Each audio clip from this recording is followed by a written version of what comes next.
Welcome back to Beyond the Buzzer, episode 9. We are back for the second time, 2 episodes in a single week. We're out here grinding, and last episode was March Madness, had a lot of crazy stuff going on there. Today is going to be some NFL free agency news. Obviously, a lot of stuff has happened since the last time we've talked about it, and some NBA trade deadline rumors, as the trade deadline is tomorrow, or this video will be uploaded on Thursday, so technically today. So all right, let's go right into the NFL news. A lot of stuff happened, especially with our Giants. Kenny Galladay, huge deal, 4 years, 72 million. We're absolutely ecstatic about that. Austin, give me your thoughts about that Galladay deal. We got our wide receiver one that we've been missing since we lost Odell. So loving the signing. He opened, I know his stats aren't exactly what the Giants needed. It was what people were saying, that his separation and all that type of stuff, injury prone. I've heard it 3 billion times. Kenny Galladay is not injury prone. I'm sorry to tell everybody who's against it. He's not injury prone. He had one season where he got injured. The other season before he got injured, guess what? He led the NFL in touchdowns. He's worth the money. Next year, the market's going to go back up to where it was. They did not overpay for him, I don't believe. I think that other receivers next year that are going to go into free agency are going to ask for about the same and most likely get the same. Kenny Galladay is a once in a blue moon type of receiver that hits the market. You usually don't see free agents, wide receivers that are wide receiver ones hit the market very often. Teams usually try to lock them up. The Giants locked up their wide receiver one. I'm ecstatic. I'm happy that we don't need to draft a wide receiver in the draft in the first round or Yeah, the second for that matter. I absolutely love this move. Kenny Galladay is, in my opinion, top 8 receiver in the league at his best, fully healthy. And he, as you said before, he's really good at creating separation on his routes. And I saw this stat. I think Daniel Jones is number 1 in the league in passer rating over 20 plus yards, which is a really weird stat, but over 20 plus yards, he's number 1 in passer rating. And we all know Kenny Galladay is a deep threat wide receiver. If Daniel Jones is launching the ball to Kenny Galladay, that's going to make for a really, really, really nice connection. So I'm really excited about that in Big Blue. And then we have Darius Slayton, who moves to wide receiver 2, which is going to really help him because he struggled a lot with getting covered by the best corner on the opposing team. Now he's going to be covered by a cornerback 2. Hopefully that'll be a breakout season for him. Maybe something we even saw closer to his rookie year, as he did take a step back last year. And Shepard is now able to move to the slot, which is where he's best. Maybe some end around plays, as he had a couple touchdowns on that last year, which is perfect for him. Giants also picked up John Ross, another free agent signing. Maybe he could revive his career. As we all know, fastest 40-yard dash time in the history of the league. So, he can be a really good deep threat. Put him in the slot, maybe outside, anywhere they can mix it up. He's got that speed. He's going to be really good. And I hope that he can, rejuvenate his career in New York. But overall, love the Kenny Galladay signing. We've been waiting for this guy for months, since we, knew, oh, he's hitting free agency. He's not going back. Comes to the Giants. We got our guy. Another notable free agent signing for the Giants was a Dory Jackson, which happened a couple days ago. 3 years, 39 million. He was surprisingly cut by the Titans, and immediately Austin and I were talking about we need a cornerback too. A Dory Jackson come to New York. Austin, let me know your thoughts on that deal. Yeah, Dylan and I started the Dory Jackson to New York movement. If anybody wanted to know, we commented on the New York Giants post first, and we started Adoree, let's ride, come to New York. Yeah, I'm extremely ecstatic about Dory Jackson. He can return kicks as he did in college. Very great kick returner. I don't know if the Giants are going to throw him into the fire returning kicks right away, especially after the acquisition of John Ross, because John Ross, in my opinion, is faster. I know he's faster, but I think he's a better kick returner as He's well. explosive. Uh, yeah. Dory Jackson is a huge signing for the Giants. He was a corner one last year with the Titans. Arguably, people said Desmond King was the corner one. I think that Desmond King played in the slot. Dory played in the outside on the wide receiver one, typically. I loved Dory Jackson in college at USC. He was amazing. He got drafted early. He was a first round pick in 2017. I'm ecstatic the Giants got a guy who could actually be a corner two because he's a corner. He's arguably a corner one that's playing the corner two spot, which I really like about him. He also has James Bradbury on the other side of him, which is huge to have a top lockdown corner on the other side of him. They have Darnay Holmes, who played extremely well in his rookie year. I think he'll try and replicate that again. I think he'll play a very, very good corner three. They'll put him in the nickel. They'll put him in the slot for Dory Jackson. They also have Logan Ryan, another big acquisition last year, big on the recruitment trail for Dory Jackson, as well as Jabril Peppers, other lead recruit on Dory Jackson. They went out to dinner with him in Hoboken. I really think that the way that, my opinion is, the way that Joe Judge is running the Giants is very similar to recruitment in college football. He has his players tell these guys, hey, come to New York. They buy into the culture. They sign deals. I think that's amazing. I think this is a really good recruitment and free agency strategy. It seems to be working out in the Giants' favor, as both guys that they've tried to do this recruitment strategy to, it seemed to work. We re-signed Leonard Williams. I think this Giants defense is going to take a major step up. I think that Patrick Graham is going to have an amazing season with this Giants defense, and I'm ecstatic to be watching some Giants football. Definitely. As we're talking about, Dory Jackson's going to slide perfectly into that cornerback 2 spot. He has the experience. He has the speed. Now we have Isaac Yiadom, who we did absolutely not want at that cornerback 2 spot, who was getting torched all of last year, out. Dory Jackson gets put into that spot. Now Darnay Holmes is cornerback 3, and Darnay Holmes honestly had one of the best rookie seasons as a cornerback. I think he only allowed I think it was one touchdown on like 38 targets in like the red zone or something. That might be wrong, but he had a very good season, underrated season, and I think he was our 3rd or 4th round pick, which is absolutely amazing production, something you love to see. So NYPD is back. We got Logan Ryan, Jabril Peppers, James Bradbury, who's gonna James Bradbury is gonna lock up Dory Jackson, Darnay Holmes, and Patrick Graham is gonna have a really, really, really nice season back there. So some other New York Giants signings. We talked about John Ross, who's going to be a nice weapon on the offense. Kyle Rudolph, after some uncertainty about a leg injury, he's going to be signing with the Giants, confirmed. And some other free agent news, the Giants have freed up some cap space, readjusting James Bradbury and Blake Martinez's contracts. Also, what do you think about that Kyle Rudolph deal and the uncertainty with the leg injury? Yeah, I'm glad they got him. I think that Rudolph is very, very good. I think that he's a top 10 when healthy tight end. He was, at least not last year, but the year before that, he was catching red zone touchdowns all the time. I'm a very big fan of Kyle Rudolph. I think that he's going to play well and mentor Evan Ingram pretty well, which is huge because Evan Ingram has been having some drop problems and injury problems over the years. I think that bringing in a guy like Kyle Rudolph, who's a seasoned veteran, he's a really good blocker, which is underrated. I think that he's going to open up the run game for Saquon, which is very helpful, especially after an injury from him last year on Saquon. Um, I really like Kyle Rudolph. I think that he will totally open up blocking lanes, which is huge. I think that he's a good pass catcher. Overall, good signing as long as he could be ready for week 1 and that foot and leg injury doesn't hinder his ability. Yeah, I like the signing. Kyle Rudolph is just your reliable tight end. He's going to catch touchdown. He's going to catch passes. So really nothing against that. He's a good blocker. He'll pair nice with Evan Ingram, hopefully. But a lot of this Giants season is riding or dying on Daniel Jones. And if he can make a big leap and take a big step in season number 3, he had 24 touchdowns in his rookie year, which was outstanding. He was injured a few games, but he had a really nice rookie year and proved a lot of the doubters wrong. Came back his second year and threw for about 11 touchdowns, had a bunch of fumbles. Ball protection was better in the latter half of the season, which was a great improvement, but he did deal with some injuries again. Austin, do you think he can take that next step and bring the Giants to, number 1 seed in the NFC East? Yes, I do believe so. It's win or it's it though for Daniel Jones. He has the year, it's this year or never for him. He has the weapons around him. If they address the offensive line, then it will be it's it if for Daniel Jones if he does not play well. I think that they will address the offensive line in the draft because they still need another offensive lineman. But for Daniel Jones, I think that they surrounded him with weapons, so it's going to be kind of hard for him to fail. I think that the offensive line will hold up pretty nicely. He has receivers, tight ends, a running back to give the ball to. I think that they built this team around Daniel Jones, very similar to how Buffalo built around Josh Allen. I think that Daniel Jones can take the next step. It's to be seen if he has a season like Jameis Winston where he throws 30 interceptions and 30 touchdowns. I don't think he will. I think Daniel Jones is a smarter quarterback. I think that Daniel Jones, if he has time in the pocket, will be able to make the elite throws. He's one of the faster quarterbacks in the league. He's able to escape the pocket when needed. If he plays like he did against Tampa Bay in his rookie debut, we're going to have a very good season. If he plays like he did against some other teams this year, it's going to be a problem.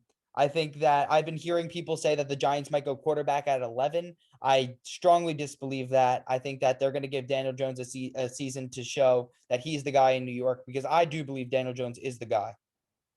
Yeah, I agree. I think Daniel Jones does have the capability to take that leap, but it will take a lot of effort and a lot of learning. He has to learn, with Jason Garrett, they got to learn the playbook. Jason Garrett has to get the play calling right to perfect Daniel Jones, where he's comfortable in. And he's comfortable, as we saw in that he's first over 20 plus yards, take some deep shots. You have an amazing wide receiver in Kenny Golladay. You have a speedster in John Ross now. Take some shots, diversify the offense. Don't throw a slant to Darius Slayton every 5 throws. And my other concern with Daniel Jones is, you said he's a bit of a smarter quarterback. A lot of the times, sometimes he throws the ball into traffic instead of just throwing the ball away. So I think he has to, be able to make a decision and stick with it in the pocket. And that's going to come along with the line getting better, him getting more time in the pocket. As you said, like Kyle Rudolph will be another good blocker for him. And definitely Saquon Barkley coming back will help. But I think Daniel Jones just needs to have better decision making in the pocket instead of trying to make a miraculous throw, throwing it into triple coverage and getting it intercepted by like Sean Murphy bunting, which happened, I think, like twice in the Giants versus Buccaneers game, which they could have easily won.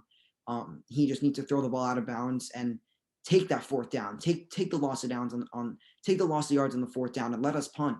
Don't throw an interception though. Just throw the ball away, make a decision, and be confident in yourself. I think hopefully Daniel Jones can take that leap this season. So some more free agents this year. We have a guy like Jadeveon Clowney, Mitchell Schwartz, Eric Fisher, both from the Chiefs. A guy like Trey Turner, who has drawn some interest from the Giants, and Melvin Ingram from the Chargers. What do you think about some of those guys of the Giants have freed up some cap space? Yeah, Jadeveon Clowney, I heard, was meeting with the Browns today. If they will match him on numbers, I think Jadeveon Clowney, he got injured last season. Again, he's been looking for like big money, like 20 to 22 million dollars. The Giants don't have that anymore. Even if they did, I don't think the Giants would pay him anyway, although they were looking to pay him last season. If Jadeveon Clowney wants to take a pay cut, we'll happily welcome you to New York, but if not, see ya. Mitchell Schwartz and Eric Fisher, both very good offensive tackles. They were on a very good Chiefs team during this regular season. The issue with them is injuries. They can't really stay healthy. I don't see the Giants investing money into an injured offensive tackle, especially after they had Nate Solder, who was injured last season. And I just don't see a point to sign a guy who's injured when we have 2 tackles already. Trey Turner, on the other hand, I do believe the Giants should sign. Getting a guy who was drafted by Dave Gettleman when he was with Carolina. Gettleman is familiar with him. He's a very good blocker. He's a guard. Even if he's 90% of what he was in Carolina or with the Chargers, we're still getting a really good guard who I believe is a better blocker than Will Hernandez and Shane Lemieux. I think he could start day one if he was to be signed by the Giants. The thing is figuring out the money. And that goes with the same thing as Melvin Ingram. Melvin Ingram, we would have to figure out the money. He's a very good edge rusher. He's coming off of injury, though. I think that he's going to want not too much money. I think that if the Giants were willing to pay him around $2 to $4 million, and that would probably get the job done. It would really clear up a need as another edge rusher, because I think we're going to want to see guys like Dexter Lawrence and Leonard Williams play tackle this year. So getting a guy like Melvin Ingram to come off the edge would be great. Yeah, edge rusher is definitely a need for the Giants. But I think out of those guys we named, I think Trey Turner is probably the most likely to be signed by the Giants if they are to make another move, just because he has that relationship with Gettleman. Gettleman likes him. He drafted him. And the Giants, I think, are in need of a guard. I'd probably rather have Trey Turner starting than Shane Lemieux. And Will Hernandez is pretty good. I like him. He's consistent. So that would really, really, really help the O-line.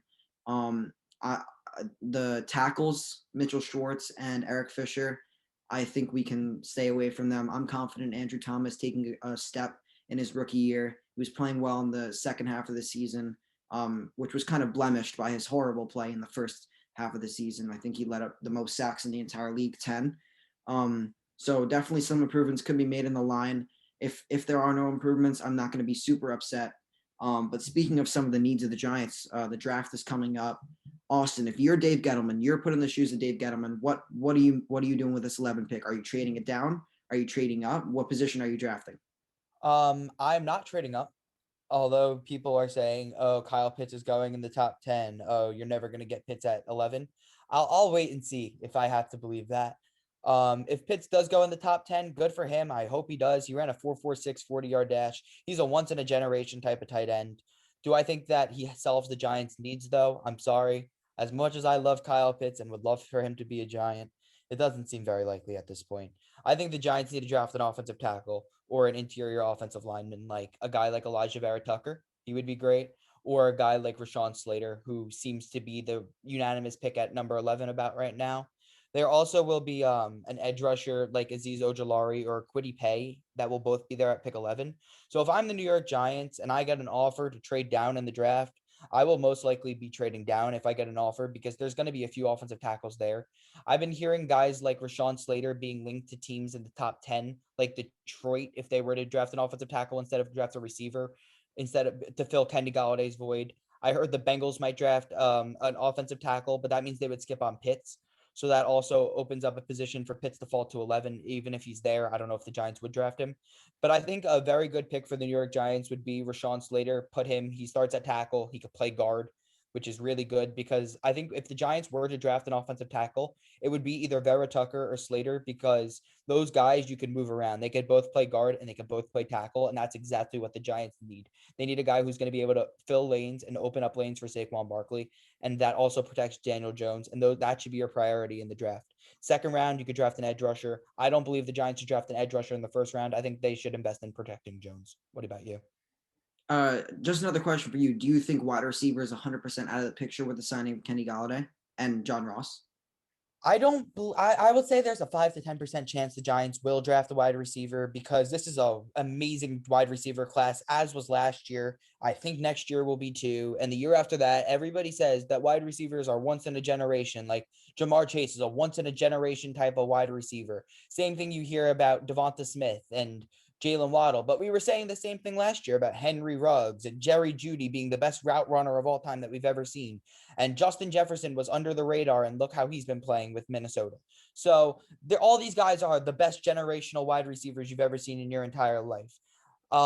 If I'm the Giants, if Jalen Waddle's there, I'll give it a look. I mean, I'll still go through the interview process with him. Out of all the receivers, I think that he has the best potential because he's so fast. He's very smart. He knows how to create space, unlike Devonta Smith, in my opinion. I think that Jalen Waddle went on the field is a better receiver and healthy. I think when he's healthy, I think he's a better receiver than Devonta Smith because when Devonta Smith was playing in the SEC, he wasn't really getting hit within the first 5 to 10 yards. And Jalen Waddle was much better at absorbing contact, creating space. So if I'm the Giants and Jalen Waddle's there, I'll give it a look. I don't think Jamar Chase will be there at 11, nor do I think Devonta Smith will be there at 11. So honestly, I foresee the Giants taking offensive tackle, an edge rusher maybe, or if Pitts is there. Those are my three guys. Yeah, I think the same thing. I think they're going to pass on wide receiver because you want Darius Slayton to shine, you want Sterling Shepard to shine, and you want obviously your guy who you just paid $70 million, Kenny Galladay, to shine. Although John Mara and Gettleman said they were going to get offensive playmakers, I don't think wide receiver is going to be the answer at 11. Another offensive playmaker there, though, possibly could be Kyle Pitts. In my opinion, I think Pitts will be gone by top 10 just because of the sheer talent, and he is truly a generational talent. 4.46 as a tight end is essentially unheard of. And he has really good speed, really good hands, physical guy. I think what is he 6'8"? He's 6'6". 6'6". Okay.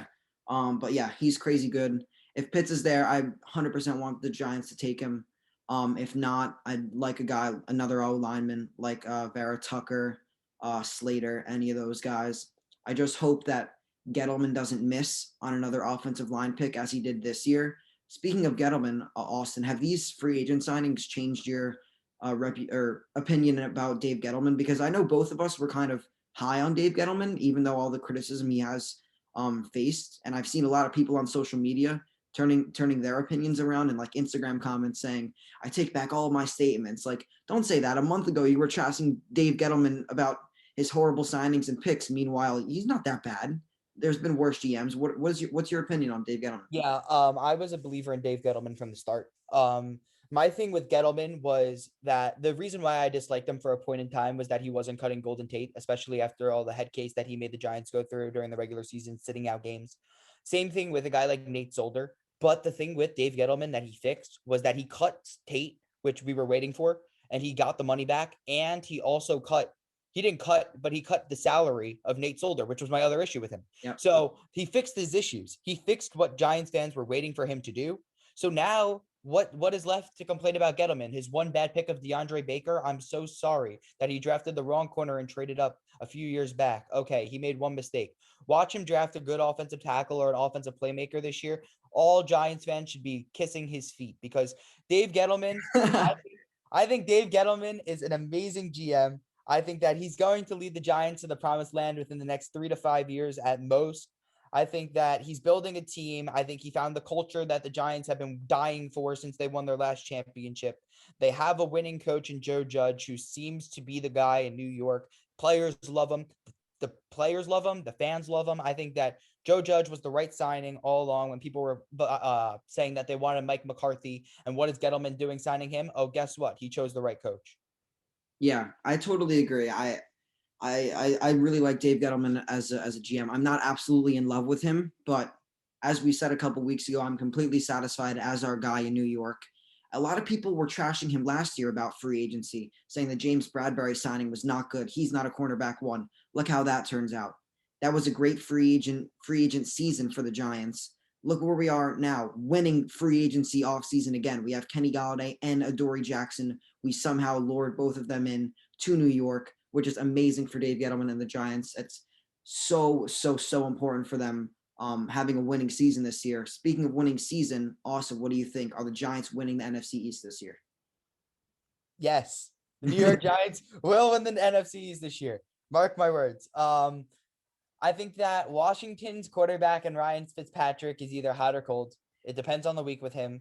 Their front four is better than ours. I have to admit, their front four is better than ours. Our secondary is better though. If you go position by position on the Giants' offense, I like our quarterback. I like Daniel Jones better than I like Fitzpatrick. I like Barkley better than I like Antonio Gibson.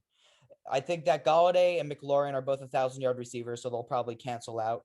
Curtis Samuel is better than Darius Slayton because of his playmaking ability, but Sterling Shepard is better whoever their wide receiver 3 is. And I think the combination of Engram and Rudolph is much better than Logan Thomas. Their offensive line may be better, but I think overall, I think the Giants have them. Dallas, everybody's banking on Dak Prescott to come back healthy. I'll see it. I'll believe it when I see it. He had a really gruesome injury last year. They really didn't make any huge offseason acquisitions. We'll see what they do in the draft. But I don't think they addressed enough needs during free agency. If I'm Dallas, I'm not too confident. The Eagles are just an absolute. They have no idea what they're doing over there. They don't even know if their quarterback's the right guy after they invested everything into him. I heard they might even be drafting a quarterback over Jalen Hurts this year. I think the Giants are the only team to have their stuff together. Honestly, if I'm going to be completely honest with you, Washington is a close second, but I think that if we play, I mean, Daniel Jones plays extremely well against Washington. He's beat them almost. I think it was every single time, or almost. He's 4-0. He's 4-0 against Washington. I think that if Daniel Jones could just put everything together this year, beats Washington, and he keeps beating them, beats Dallas, hopefully beats Philadelphia, which I believe they should. I think the Giants will come out NFC East champions, even with their tough schedule. Agreed. I think Philly's definitely out of the picture. They haven't really addressed a lot of their needs, and they've lost guys. I think Dallas their season is riding on Dak Prescott, and as you said, he's coming off a pretty bad leg injury, and he's getting paid $40 million, which brings a lot of pressure. He's getting paid $40 million this year, which is the most by any quarterback. And the combination of that pressure and that leg injury, those could combine. Maybe he collapses. I don't know because Dak Prescott is a very good quarterback, and I think he's definitely top 7 or 8, probably top 7 when he is fully healthy. And he was playing great last season before he got hurt.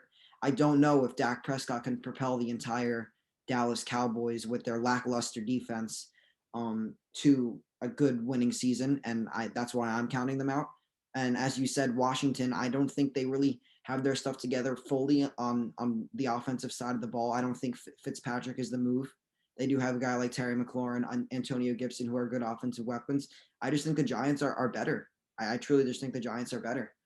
So I'm really happy with this offseason. And now we can talk about some more stuff happening in the NFL just for some other teams. So Tampa Bay keeps all of their starters basically. Um, who did they lose? I don't know who the other guy was, but I saw on TV today they had they kept 21 out of 22 starters on their team. They said they were going to run it back. Well, they did. It seems like they have all their guys coming back. I know they still have to re-sign Leonard Fournette. I know they still have to re-sign Antonio Brown if they're going to sign either of those guys. They have the luxury to draft, not of need, but of choice. They're going to draft best available at their pick. It depends on what will be there for them. They made a lot of they got a lot of re-signings. They kept Chris Godwin on the franchise tag. They re-signed Shaq Barrett. Not Washington. Tampa Bay has all their guys coming back. I think that they should probably win their division yet again. Yeah, division talking about division Super Bowl. Come on, they just won it all. Don't count my Giants out. No, but yeah, I think Tampa Bay should be the favorite to win it all again. Obviously, they just brought back their entire team and they killed the Chiefs in the Super Bowl. So why aren't they the favorite? I've seen the Chiefs being the favorite. That's wrong. That's not right now. Tampa Bay should 100% be the favorite right now. Re-sign basically all their starters. Getting Leonard Fournette back would be huge. And if he plays at that playoff level, playoff Lenny, Super Bowl Lenny, if he plays like that during the entire season, it's game over. It's game over. The Saints aren't winning that division. Panthers aren't doing nothing. Falcons not doing nothing. Some other news around the NFL today. T.Y. Hilton re-signed 1 year, $8 million. That'll be a nice weapon for Carson Wentz. That Colts offense is gonna be pretty good. What do you think? Depends on how they draft. I think they need an offensive tackle. They lost their tackle to retirement. I think I forgot. It's Anthony Anthony Catazano. Costanzo. Costanzo, yeah. I can't pronounce his last name correct. I think they will draft an offensive tackle. Hopefully it's Liam Eichenberg. He's from Notre Dame. He could re-team up with his old teammate Quentin Nelson. I think that turned out pretty well. It'd be nice to see them draft an offensive tackle in the first round. They got a guy in Michael Pittman last year in the draft, a wide receiver who could play the outside. Lets T.Y. Hilton play naturally in the slot. Their offensive line is one of the best in the league. It's going to be nice to see what Carson Wentz gets to do over there. They have a young uprising star in Jonathan Taylor. He's fun to watch. I love watching him on Sundays. They also could draft another wide receiver. I don't know if they will. They have Paris Campbell. They have Zach Pascal. They have receivers. I mean, well, the question is, do they draft one more big playmaker if there is one at pick? What I think they're at 21. I think they will if there is one, but I think they should address their offensive line first. I mean, we know how good the Colts defense is, and if their offense can pick it up, I think that's a lock for that division for them, especially with the Titans getting a little worse and Jacksonville not fully there yet. Some other news: Rams get Desean Jackson. I mean, that's okay. Doesn't even matter. He's depth. Yeah. If you were to ask me who my least favorite NFL player is, it is Sean Jackson. He's old. He's aging. He tore his ACL last year. He's not even the wide receiver two on that team. I think they have another one in front He's of him. three. No, maybe even four. I mean, they have four. What? Cooper Kupp, Robert Woods, Josh Reynolds. No, Josh Reynolds just signed with the Titans, so he becomes wide receiver 3. Right. So yeah, so I'm really not fond of Desean Jackson. I think he's an awful person. I hope everybody knows that. I believe on him. If he's watching this, I dislike you strongly. Bold take. The Texans have 3 running backs now. They have Philip Lindsay, Mark Ingram, and David Johnson, all very mediocre, all very lackluster guys. Texans aren't doing anything this year. If I'm Deshaun Watson, I am refusing to play. I am not going to play a game, and sucks with all those allegations against him. I hope those aren't true because that would really suck. You never know until it comes out, but it seems that honestly, right now he's guilty until proven innocent, and it should be innocent until proven guilty. A lot of people are hating on Deshaun Watson, even though he's innocent right now. And if the claims come out are true, then I mean that sucks. Yeah, you're saying that he's going to be like, you're not playing if you're him. Like if the NFL allows him to play in the first place, he has so much against him right now. I think he has more allegations against him than his team had. He totally does. He has more allegations against him than the Texans had wins last year. This team is a mess. They should have never traded Hopkins.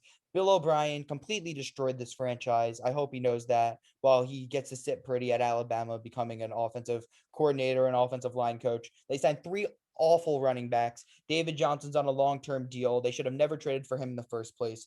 Mark Ingram played awful last year with the Ravens. He got beat out by Dobbins at the end of the year. Phillip Lindsay was an RB2 behind Melvin Gordon last year. He's a receiving back for that team. I think if they even kept Duke Johnson, he becomes a running back 4 on that team. Like, if you're going to run 4 running back sets, good for you, Texans. You're not going to win a game this year without your quarterback, Watson. No wonder you guys signed Tyrod Taylor. Yeah, Texans aren't doing anything this year. Tyrod Taylor won't do anything as a starter. And it sucks for Deshaun Watson. Hope everything turns out okay for him because we all know how talented he is. So hopefully he gets back to playing on any team, honestly. I don't even care. Just play football, Deshaun. We love to see you out there. Juju re-signs to the Steelers after some rumors going to other teams like the Jets. Not a crazy huge signing after Juju had a little bit of a down year. I think it is good for the Steelers to get their guy back. He's a very great TikTok dancer. He loves doing the Corvette. And I think he's better at the Corvette than he is at football. What do you think? I think that he's a very loyal man. I think that it was a good decision by him to resign this year. He got $8 million. Good for him. He had a larger offer to join the Chiefs. He had a larger offer to join another team. I forgot what the other team was. I know the Jets offered him. But the thing with Juju is that he came back even after they gave him less money. I think next year he's going to hit the market. He'll probably get a little bit more bang for his buck. I think he's going to make more than $8 million next year if he has somewhat of a comeback year. I think that it was good for him to resign. Yeah, agreed.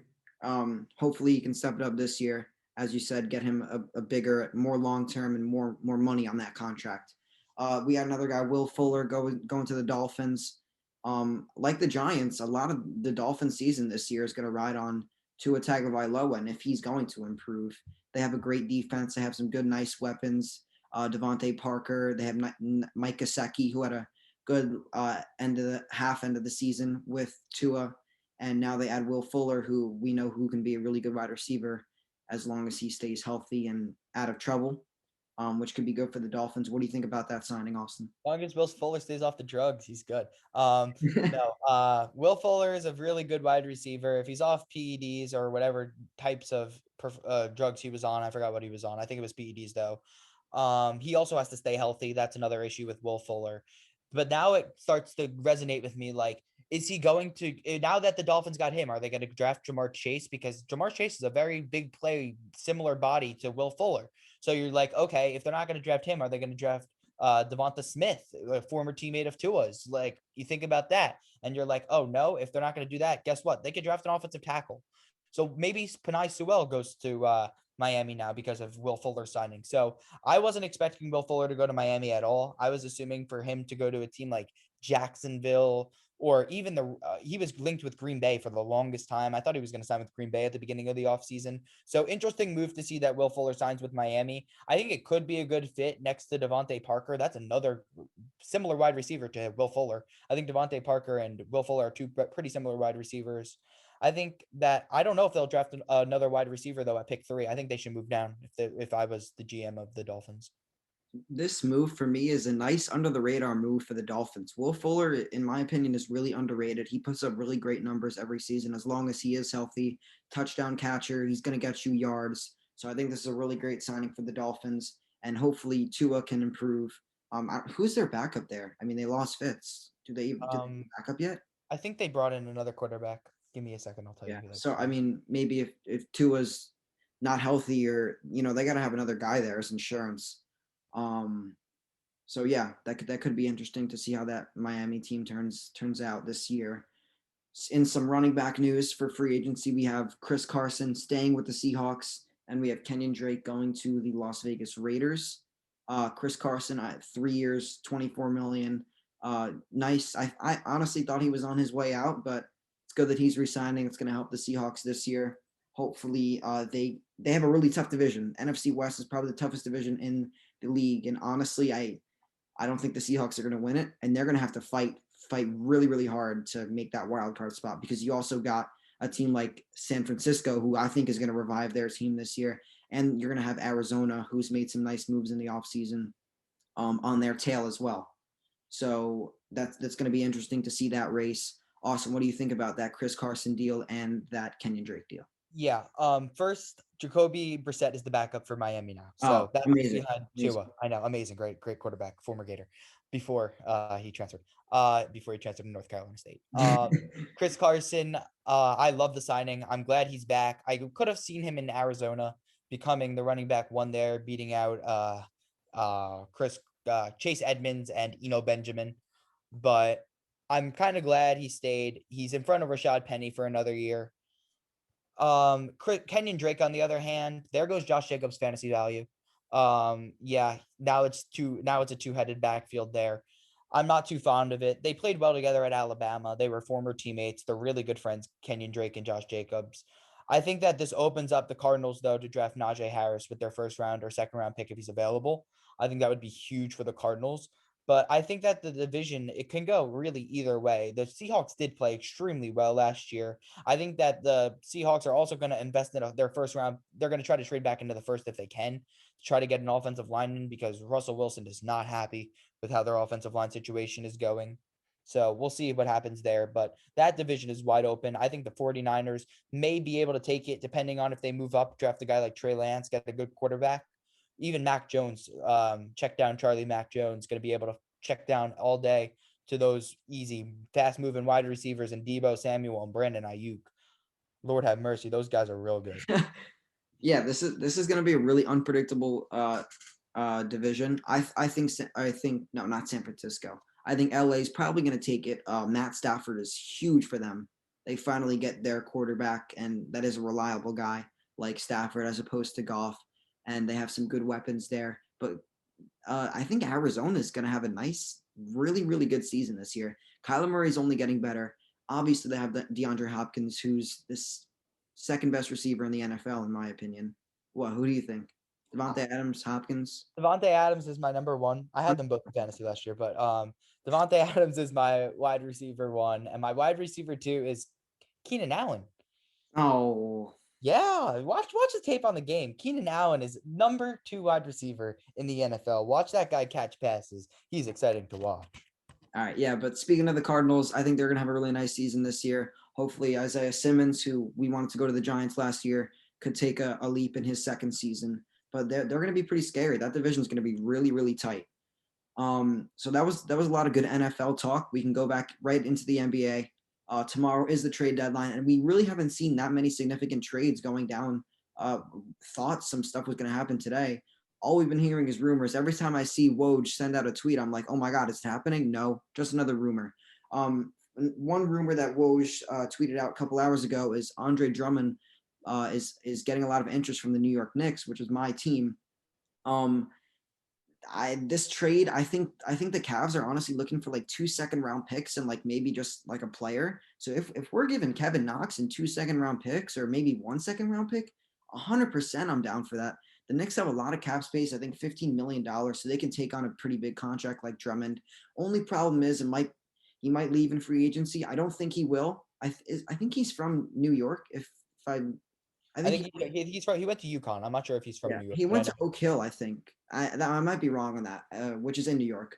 But there's a good possibility that he does resign if he lands in New York at the trade deadline. And he fits right with Tibbs' system. We're getting our big bruiser down low. It's sad to see Mitchell Robinson probably coming off the bench now, and Nerlens Noel probably missing the rotation because how good they've played for us this year. But Andre Drummond is a guy that's going to get you 15 boards a game. He's going to get you 6 offensive rebounds, really good second chance points. So I would not be opposed to that Andre Drummond deal. Another guy possibly on the move for the Pelicans is Lonzo Ball. Austin, what do you think about some landing spots for him? Yeah, I heard Philly was getting in the mix about that today. I wouldn't touch him. I don't like the Ball family. I don't think they're a good look for Philadelphia, especially. Those fans are not going to like him. Lonzo Ball is a hell of a player, but he's not the right fit for Philadelphia. We'll stick to Grant Hill. Not Grant Hill. I mean George Hill. My bad. Different point guard. But yeah, I think that Lonzo Ball, if he's getting traded, hopefully to the Hornets for a guy like Terry Rozier, do a 1-for-1 swap. I think that wouldn't be such a bad trade for them. I think Lonzo Ball, I don't even know why they're trying to move on from him so quickly. I know they have a lot of point guards on their team. Maybe you could see him go to the Knicks, Dylan. I don't know. There's a chance. I'd like to see Lonzo Ball in the Knicks. Magic Johnson was talking about it on First Take with Stephen A. Smith and Max Kellerman. He thinks Lonzo Ball is the highest IQ in the league for a point guard. I don't agree with that. I think obviously you have Chris Paul, the point god, still in the league, but I think he's definitely up there as a guy that has a really high IQ, really good understanding of the game. He could, and Magic Johnson was saying the Knicks don't really get a lot of easy buckets, and their easy buckets come from Julius Randle in the post with fadeaways, and which aren't really easy buckets. They're tough shots. So having Lonzo Ball as a facilitator up there, and maybe you take Derrick Rose off the bench and Emmanuel quickly, that's a really nice duo off the bench. And if you have Lonzo Ball starting it out, he's shooting 38% from three, the best of his career. He's playing the best basketball of his career. I would really like Lonzo Ball in New York. I think he's fit for a big market. He's had the fame and the popularity since high school. He was in nationwide in UCLA, second overall pick to LA. And he was obviously traded in the Anthony Davis trade. I think he's built for a big market. And another rumor that I've heard with the Pelicans is they want to package Lonzo Ball with a guy like Eric Bledsoe to free up some cap space. So hopefully the Knicks could get a third team in that deal, because I mean the Knicks don't need a fifth point guard or a sixth point guard. I don't want Eric Bledsoe on our team after his lackluster play this year. So, but yeah, I'd definitely be open for Lonzo Ball for the Knicks. Another guy in the buyout market possibly could be JJ Redick, and I think he's trending towards the buyout market, possibly going to the Nets. I've heard, which Woj tweeted it out, and that is rough. A guy like you, I know Austin, you said you wanted him to go to Philly. Him going to the Nets would be devastating for East team trying to contend for a title. Yeah, there's no spot for him on Brooklyn. They were struggling to give guys like Landry Shamet and Bruce Brown, who are playing extremely well for the Nets, minutes. I mean, they have KD coming back soon. They have Kyrie, who's you never know when he's gonna play or if he's going to play. Harden's been playing amazing. They've won 16 out of their last 18 games, which is unbelievable. Nets are 3-2 with only having James Harden, not having KD and Kyrie. Having a guy like JJ Redick go to another like a team like the Nets is just gonna be another killer in the Eastern Conference for the Sixers.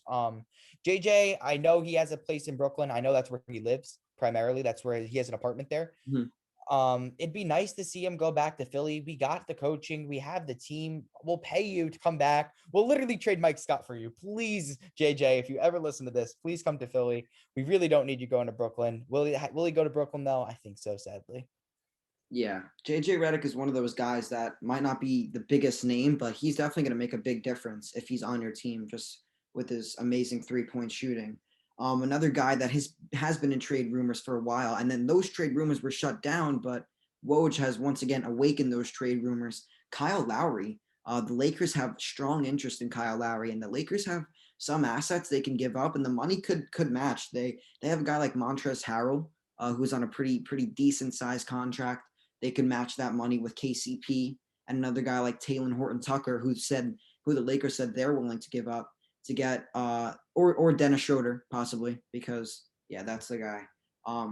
Because Kyle Lowry is a point guard, so he would probably fit into that starting point guard role. I think he would be a great asset for the Lakers and bring them, to the level of the Nets, because they're here right now. And to get to the three-headed monster of the Nets, you need a guy like Kyle Lowry to bring you up to that playing field, who has experience being a championship point guard. Also, what do you think about that move possible? Yeah, the people of Toronto absolutely adore Kyle Lowry. He's been there forever. He was true to Toronto. He re-signed a few years back. I think the people of Toronto would be extremely devastated to see him go. They were devastated to see DeRozan go. Now parting ways with their star of Kyle Lowry after all this time would be really hard for people. I think that the Raptors do need to go into a new wave, though. I think it is time for them to move on from Kyle Lowry, as sad as it may be for Raptor fans. I just really like Kyle Lowry. I think a trade like Dennis Schroeder and a top 10 protected first could really get it done. I think it would be a really good deal for both sides. I think although Schroeder's going to want a big deal on free agency, depending on how he plays with Toronto, which I assume he would play extremely well because he would be given the starting point guard role. He would be able to move Van Fleet over to the 2, which would be huge because I think a guy like Norman Powell may be traded soon. Having a guy like Kyle Lowry, though, on the Lakers would help extremely because they'll also have LeBron James for the playoffs and Anthony Davis and a guy like Kyle Lowry who could also help facilitate. That's amazing. A guy like Dennis Schroeder in Toronto would be a spotlight for them. He could play the one. He could open up space for Siakam, which would be huge for them. I think it's a win-win situation if that was the scenario. Yeah, and there's going to be a new wave, as you said, in Toronto. Some drama happening in Toronto the past couple of days. Pascal Siakam was fined $50,000 for an altercation with Nick Nurse. I think it got personal. Some bad words were exchanged, and I mean, it might sound like a joke that I'm saying it, but I mean, this is not good. You don't want your star player, even though he hasn't really been playing like a star player. You don't want your star player having a bad relationship with your coach. I don't really know about the future of this Raptors team, especially with Lowry and Norman Powell, as you said, in trade rumors. But we'll see how that unfolds tomorrow. Norman Powell has a lot of demand around the league. I think about half the teams in the league have called about Norman Powell, which is pretty crazy. He's been playing amazing recently. I think he's been averaging near 20 points. He brings it on the defensive end. He's a team player. As a Knicks fan, I would not mind if we got Norman Powell. I just don't really know because we have our guy RJ Barrett, who's also been averaging 20 points in the last 12 games. Very underrated, under the radar. RJ Barrett, sophomore season. So I'm not crazy about Norman Powell as a Knicks fan, but I see him fitting on a lot of teams. Another guy, Aaron Gordon, has been in trade talks for the past probably 3 years. Now he's finally said he wants a trade. He wants out of Orlando. Austin, what do you think about some landing spots for Aaron Gordon? It's time for Aaron Gordon to get the heck out of Orlando. Yeah, he's heading to the Celtics. If you need a place for him to land, he's going to Boston. Originally, I thought John Collins was going to be dealt to the Celtics. Thank God that didn't happen. I really wouldn't mind if Aaron Gordon got traded there. I heard that Marcus Smart might be linked in a trade there. Maybe Aaron Nesmith, a few for maybe like a first in there as well. I don't know what the deal would look like for a guy like Aaron Gordon, but I think that Boston would be a good fit for him. I think having a guy who could play down low with along with Jason Tatum and Jaylen Brown and Kemba Walker would also help quite a bit. So yeah, I think Aaron Gordon hopefully lands in Boston out of all the places for him to land. I mean, I really don't want him in the Eastern Conference, but it is what it is. Yeah, that and Celtics would be a really good landing spot for Aaron Gordon. And if you're the Orlando Magic, you're probably going to get a pretty good return for him. Probably a first round pick. I've seen rumors that they're going to package him and Evan Fournier, who's on an expiring contract. He's going to enter free agency this year. Evan Fournier averages 18 and a half points. He's a great scorer. And I think if you add that to the Celtics, could get a little problematic because you have two guys that are score first in Jaylen Brown and Jason Tatum. So I don't really know how that dynamic would work. But I think if you are the Orlando Magic, you're going to get a nice return. You're going to hopefully get a guy like Marcus Smart, maybe even a guy like Robert Williams, who's been having a nice season this year as a backup. Guys like Romeo Langford, Carson Edwards, Aaron Nesmith, who they just drafted, are good, young, solid pieces. And obviously, we know Orlando's in a rebuilding stage, even though they aren't fully in a rebuilding stage because they have an all-star Nikola Vucevic. So I think this could be a phase to maybe fully move into that rebuilding stage, get some young guys, get some good young pieces. Marcus Smart could be a dog for that team, help them get a few wins, keyword few, because they won't be winning a lot of games without Aaron Gordon, Evan Fournier. So that definitely is a possible trade to happen tomorrow, and I will not be surprised if I get an alert from Adrian Wojnarowski or Shams, whatever how you pronounce his name, that Aaron Gordon is on his way to Boston. So I mean, is there really anything else? We have Victor Oladipo, a guy who we talked about yesterday. Anything you want to say about him? I mean, if he gets traded to Miami, we'll let you guys know. Maybe they trade like Kendrick Nunn. I don't know what else would be in a deal for him, especially that he's not committing to unless he gets money. He's not going to be committed to your team, it seems. Another guy who's been put in trade talks pretty recently, I've been hearing, is Malcolm Brogdon. I don't know where he may be shipped. Maybe New York. I could see him going to the Knicks. I don't know what a trade for him would look like. And one other guy that could be traded, I heard, is the Bulls are listening to offers for Lauri Markkanen. As a Sixers fan, I would absolutely adore to get a guy like Lauri Markkanen, help a guy like Simmons and Embiid, and maybe even Tobias Harris. I think one of those guys would have to be in the deal, though. I think they would want a guy like Tobias Harris in the deal for Lauri Markkanen. Unless the Sixers were willing to part ways with a guy like maybe Tyrese Maxey to get him. I wouldn't mind trading Maxey for a guy who's been proven like Lowry Markkanen, but I really just don't foresee a trade happening right now with the Sixers and getting Markkanen. As good as Markkanen is, I think his time is over in Chicago. He hasn't really worked out. He's a good scorer, but he just really doesn't mesh along with that team. They haven't really done anything since they've drafted him, and the most they've done is this year with Zach LaVine basically carrying the entire load in his first All-Star season. So I would not be surprised if we see Larry Markkanen shipped off tomorrow. There's been a lot of rumors circulating around him.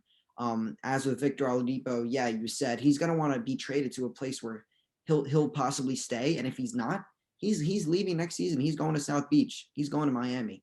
That's where he wants to be. He wants to be in the warm weather. He wants to play alongside Jimmy Butler, some other young pieces there. So like Bam Adebayo, and it could be interesting to see where Victor Oladipo is traded. And he, in my opinion, is 100% getting traded. He doesn't want to be on the Rockets. He didn't even play tonight for personal reasons. He probably just said, "Screw it, you're trading me tomorrow. I'm not playing. Why am I risking getting hurt? Where I could be in Miami tomorrow night."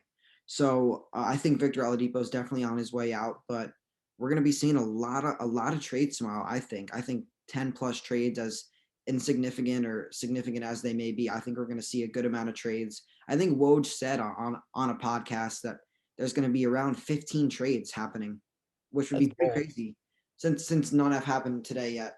But I think we're going to have a jam-packed trade deadline day tomorrow. Going to be a lot of exciting moves. Hopefully my Knicks make a move at the deadline. Not too significant. I don't mind if we get Drummond. I don't mind if we get Oladipo, as long as he is going to re-sign with our team. But we'll see. Yeah, a lot of interesting stuff going to happen tomorrow. So, yeah, I mean, sounds great. I hope some trades happen because I've been waiting all day. Nothing's happened. I'm shocked that you said that Woj said there's going to be 15 trades tomorrow and there's literally been none. He was creating like mock trades with Zach Lowe on ESPN this morning, and I was seeing like these awful trades. Like he was talking about trading Domantas Sabonis, and I was like, yeah, it's not happening. Yeah. So yeah, we'll see. Definitely going to be a really, really interesting day. A lot of alerts on Twitter going off. You're gonna see the NBA world being shaken up completely. But I think that's gonna do it for this episode. Thank you guys for watching episode 9. We'll be back on Tuesday. Hopefully, we're gonna be seeing some special guests in the future. Some athletes, hopefully college athletes on the way. Hit us up. But yeah, thank you guys for watching. I know this was a little bit of a long episode, but we will see you guys on Tuesday, and like and subscribe, and peace.